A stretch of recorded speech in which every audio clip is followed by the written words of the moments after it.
A section that I added in this book that I really enjoyed writing. The section is called Taming Bad Habits, Cultivating Good Ones. Okay, so I thought I'd read you a little bit from that section.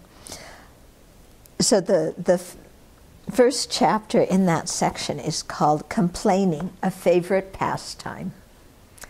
So I wrote this article because I love to complain. Yeah. My mother, when I was a kid, the Yiddish word is kvetch, and she said, you just kvetch a lot. You know, you're a kvetcher. So I lived up to it. You got a label, you live up to it. So you complain. Okay, so I thought I'd read you a little bit about this.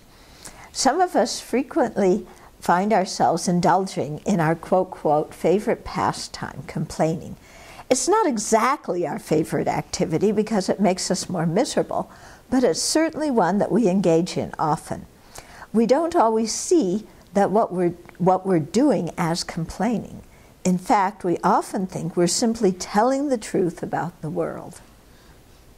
But when we look carefully, we are forced to acknowledge that our woe-begone statements are actually complaints. What constitutes complaining? One dictionary defines it as an expression of pain, dissatisfaction, or resentment. I would add that it's a statement of dislike, blame, or judgment that we whine about repeatedly. We complain about anything and everything. My flight has been canceled. The insurance company refused to hear my claim. It's too hot. My friend's in a bad mood. We complain about our wealth or lack of it. No matter how much one possesses, no one ever feels that it's enough. We grumble that it's not fair that others have more money than we do and that they have better opportunities to earn it. We complain about our health. This is not limited to the ill and elderly. My back hurts, my allergies are acting up, I have a headache, my cholesterol is too high, I'm exhausted, my heart beats irregularly, my kidneys don't work right, my little toe is infected. We can talk about our own aches and pains without tiring of the topic, although we find listening to others do the same boring. One of the juiciest topics of complaint is others' actions and personalities.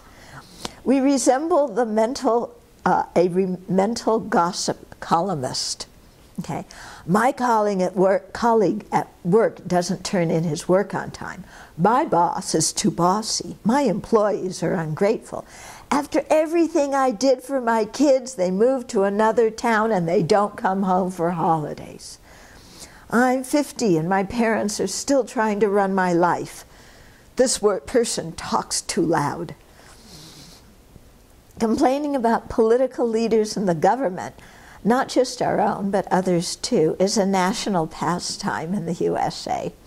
We bemoan unfair policies, the brutality of obsessive regimes, the injustice of the justice system, and the cruelty of the global economy.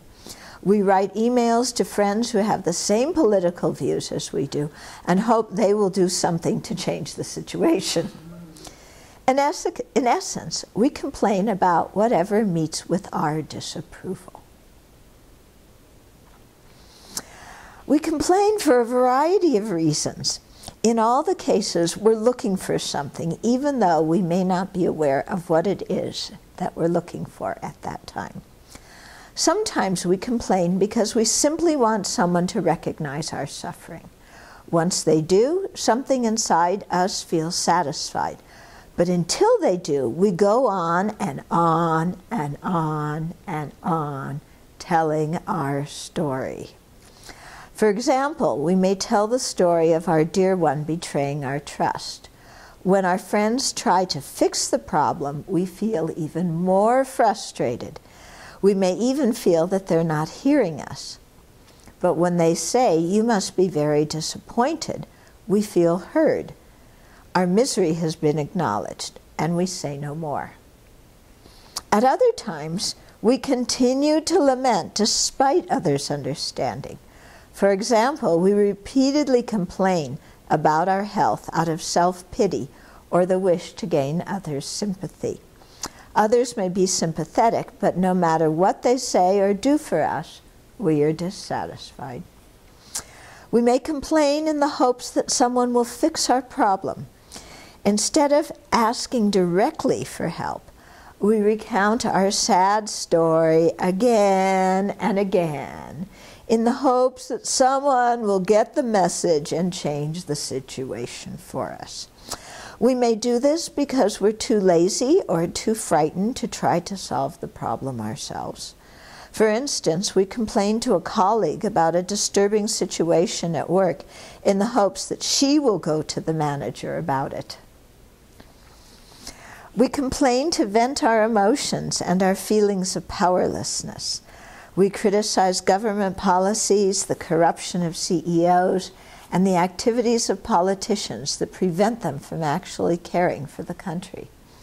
We dislike these things, but we feel powerless to change them. So we preside over what amounts to a court case, either mentally or with our friends, in which we prosecute, convict, and banish the people involved. Venting is often used to justify ranting about whatever we want. One friend told me that he regularly hears people say, "I have to vent. I'm so angry, I just can't help it." Such people seem to feel that they will explode if they don't let off some steam. However, shouldn't we take into account the consequences for ourselves of venting? In the Buddha's teachings, we find many other options to resolve our frustration and anger without spewing them out on others. So I'm not going to read you the sections on antidote to complaining. You have to get the book and read it yourself.